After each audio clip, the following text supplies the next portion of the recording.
stay tuned to na neon colorway, nakasale agad. 5,676 na lang.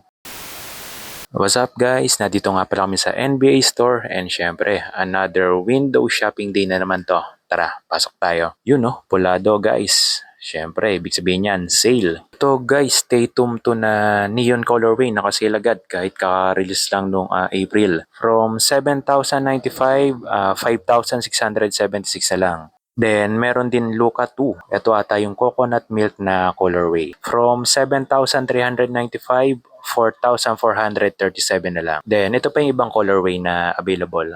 Di ko lang sure kung anong tawag dun sa color white. Dun sa isa naman, ayun yung all-star colorway. Ito guys, meron ding Ja Moran shoes. Ito yung Ja 1 seasonal na colorway. From 6,195, 4,956 na lang. Then, ito pa yung ibang available na colorway. Yung Moray State and yung Personal Touch. Lebron Next Gen, nakasale din guys. Ito yung first game na colorway. From 8,895, naging 5,337 na lang.